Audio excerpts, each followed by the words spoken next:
Good morning and welcome to the Athletic NBA Daily. Coming up, we have got Josh Robbins of the Athletic to break down the Washington Wizards.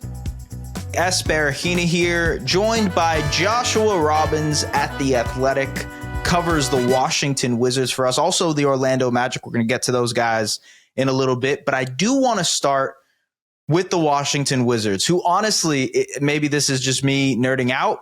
I am very excited to watch the Washington Wizards next year. Not what you typically say about a team that has been at the bottom of the league in terms of win record for the last couple of years, but I think when it comes to what they've developed, the players that they've drafted, the identity that they're trying to establish, I think it's a very interesting team at the very least, just because of what they might have ahead of them. What do you think was their most impactful change this offseason? Because they have shuffled the deck a little bit in terms of the depth chart in their rotation. Twofold. And thanks for having me. Of course. So they trade Jordan Poole and Saddiq Bey, and they bring aboard CJ McCollum. With all due respect to CJ, that move really, and CJ's a good, solid veteran, but to move off of Jordan Poole and the extra year of salary that he had is big for Washington, and it changes the way that offense runs. It's going to be more of a ball movement offense. And then they draft Tre Johnson, 6 overall, and he could be a Rookie of the Year candidate. Yeah. If everything fires right, and with him, and he shoots lights out, which is not out of the realm of possibility, and Cooper Flagg doesn't do what Cooper Flagg is expected to do, then look out. He could be a Rookie of the Year candidate. Yeah, I agree. I think Tre Johnson was probably, if not my favorite, one of my favorite prospects in this draft class, just because of how dynamic he is as a scorer. I mean, you mentioned the shooting, but I really do think he has all the other skills to eventually become a 3-level guy. Maybe that doesn't happen in his rookie season, but he just has so much that could be offered on an NBA court because of the versatility that he provides offensively. We'll see how he matches and works defensively. I think that's a question moving forward. But, you know, you look at this team and some of the guys that they've already drafted and are trying to develop. You look at their depth chart, obviously Alex Sarr from last year and his rookie campaign, Kyshawn George, Bud Carrington. That was their big crop of rookies from last year.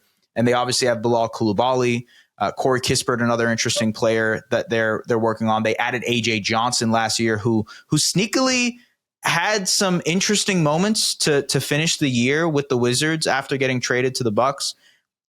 Of that group, who is the most important to take a step forward for this team next year? You asked some great questions because the answer is debatable. I would say it's Bilal right now. He's entering year 3. I think he has shown that defensively he's already at least above average. Can he take it to a next level?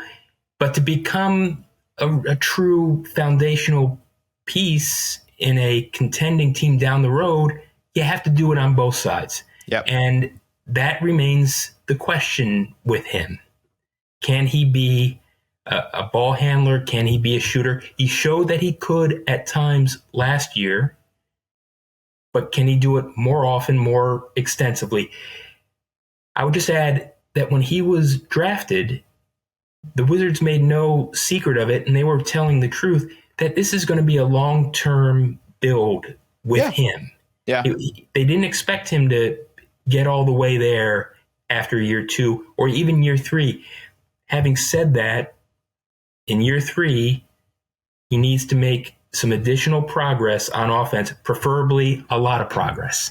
Because, oh, by the way, the year between year 3 and year 4 is decision time. You have to determine how are you going to extend him at that point, and if so, for how much? Right. Bilal's, I think the year ahead, Bilal is the key guy, followed by Alex Sarr. So are you worried about any of the disappointing play in Eurobasket at all when it comes to Bilal? No, because they're so different. True. But yeah. What I would be worried about is that there were times last year, particularly after the first 10 games, where he looked not skilled enough to be a two-way wing in the modern NBA. And there were times, the first 10 games last year, he looked like he had taken a massive step. And then for whatever reason, the quality of his offense diminished. And that's not all on him. That's partly on Kyle Kuzma. It's partly on Jordan Poole. But at some point, you have to take a step forward. And year 3, I think, is a fair year to say it's time for even someone who was thought to be raw coming into the league to take that next step. No, yeah, I agree with you. And you know what? It's interesting because I remember us on this pod talking about Bilal to start the year and how impressive he was, the string of games that he had kind of had where you're like, wow, the offense is getting to a good spot. He was getting into his mid-range bag a little bit more frequently. And like you could see there was something there. I'm very curious to see what happens with Bilal moving forward, but also a big question for this team. And you mentioned Alex Sarr. I think he is a huge equation to what this team looks like, not just next season, because we know they're not trying to win a ton of games next year, but for the long-term outlook of this team, how he develops offensively, because I think he's a talent on the defensive end, but he was not an efficient scorer whatsoever. And that's fine. He was a rookie. That's part of the game, but the 3-point shooting was not there. The finishing in and around the basket was a strugglesome thing. I think he finished out the year doing well for the most part. But what do you want to see from Sarr as he heads into year 2? There's a lot. There's a lot. And I don't mean that as a criticism, but there are more questions about him than even Bilal. Right. It's just that in his developmental stage, he's got a little bit more time. They both have a lot of time, but he's got a year more. So he's a difficult player to pigeonhole. And when you're a young player on a team filled with young players who receive heavy minutes, it's already tough to evaluate. It's true. Each person. And it's especially so in Washington because they're almost taking it to an extreme level. Is he a 4? Is he a 5? Does it matter? Now, I would say yes. The Wizards would say no, not so much. I think it does matter because you're looking to be better offensively than your counterpart on the other team. If he's a 4 defensively, then there are a whole bunch more players in the league who can do exactly what he was doing last year. Shoot from distance, drive off the dribble. And if he's a 5, well, there aren't as many 5s who have the natural talent to shoot from distance and to push the ball up court. So just because I say it's a critical year for Bilal doesn't mean it's a critical year for Alex, because I actually think Alex has more questions to answer because he's more difficult to now project. That's a fair point.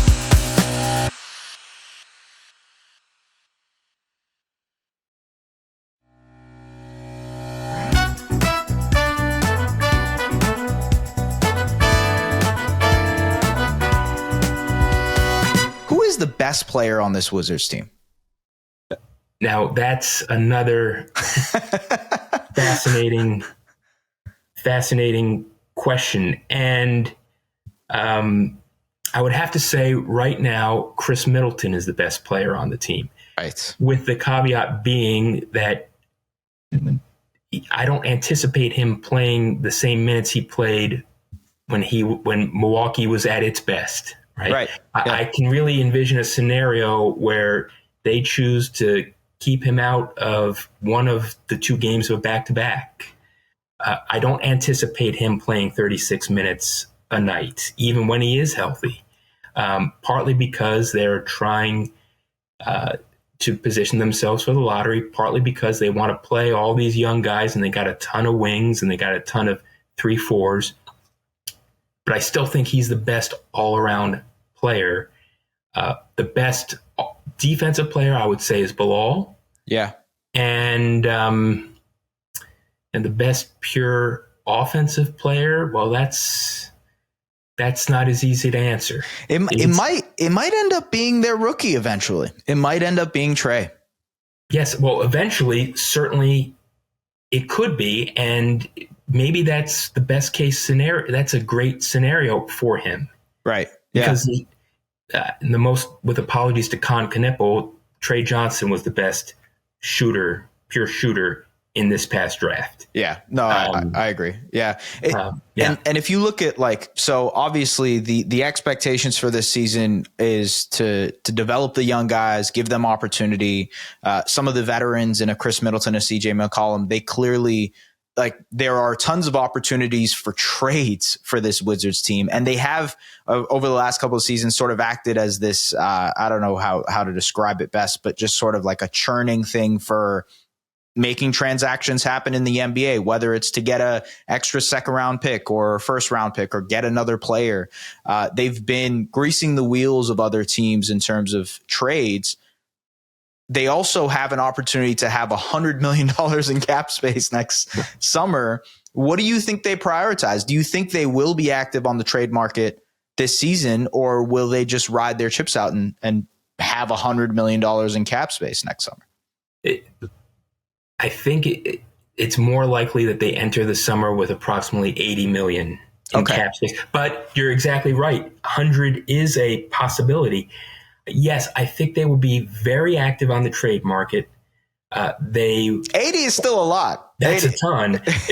I don't anticipate they're going to try and get 2 max free agents. I don't think they're not at that stage, and I don't think that's what they don't want to lock themselves into some high priced contracts. Yeah. But they're probably also not at the stage where they could lure max free agents. Yes, I anticipate they will use that cap flexibility to attempt to bring aboard another first round pick or first round picks. That's not that's a legitimate scenario in a world with the first apron and the second apron. Yeah. So they are tremendously strategic. They try to give themselves, as fancy people would say, optionality. And that's something that they have now that they did not have when this front office took over. Yeah. And they deserve a tremendous amount of credit for that. They deserve a tremendous amount of credit for being able to move off of Beal and to get those pick swaps. But, and I guess there's always a but, it depends on what you do with it. Yeah. Having it is a great achievement, but you have to follow it through to its conclusion. And yes, I expect they will be active as they can possibly be on the trade market to try to give themselves more first round picks, because as you've noted, they're trying to get so many bites at the apple in terms of young talent and to see who sticks and who hits. Yeah. So this team won 18 games last year, right? What is a successful outcome for the Washington Wizards next season, given the fact that they won 18 games last year? Well, they're going to answer, the Wizards are going to answer it differently from how I'm going to answer it. Right. If I know them correctly, they're going to say, well, what they would really say is, are they building habits? Are they getting a little bit better every day? Are they getting into the gym each day and making that step forward? That's what they would say. And it's true, but it's also cliche. And I think it's also the bare minimum of what a true professional environment ought to be. That's true. Now, is it still important? Yes. Is it still a goal? Yes. Okay. But in my opinion, that's the bare minimum. And yes, the young guys all have to take steps. Bilal, Alex Sarr, Kyshawn, George, who I hope we get to, by the way, to discuss. Yes. Bob Carrington, Tre, Justin Champagne, AJ Johnson, Cam Whitmore, I hope we get to. But if I'm, as Thor would said in Ragnarok, if I'm being truly honest, okay, the real Marvel devotees would know where I'm. Oh, I am. You don't see the Marvel stuff behind me. Yeah. So look, they have, in my opinion, have to do everything they can to give themselves the best chance to get the earliest pick possible in this draft. Yeah. And the fans who follow the Wizards, who have been tremendously patient, and my hat's off to them, would disagree with me on this too. They say at some point you have to win. And I agree with that, but I don't think it's this year. You have to come away from this upcoming draft with someone who you can say, if everything goes right with this individual, he will be, at his best, a perennial All-NBA potential player. Because if they don't have people of that talent level aboard, then it's just going to get that much tougher to somehow do something to get people of that caliber. No, I completely agree. And you look at the roster, and maybe I'm projecting forward here a little bit, and we'll talk about Kyshawn George and Cam Whitmore a little bit, but they have the infrastructure there for a blue chip prospect to come in and really change the outcome of them long term. Because you can even at the lowest floor, you can see Bilal Coulibaly and Alex Sarr becoming rotation players. You can see a Bob Carrington eventually becoming a rotation player. Even the Kyshawn Georges and Cam Whitmores of the world, there is a world in which they can become rotation players on good teams. Yes, they have to develop to get to that point, but there are the machinations there of like a solid infrastructure to be able to put in a blue chip prospect. You think of Orlando, they wouldn't be where they are without Paolo Banchero and Franz Wagner. Oklahoma City would not be where they are without Jalen Williams and SGA and Chet Holmgren. You need to have those guys. Maybe who knows? Maybe one of those players that we've talked about, Tre Johnson, maybe Bilal, maybe Alex Sarr, turn into one of those guys. There's the potential of that as well.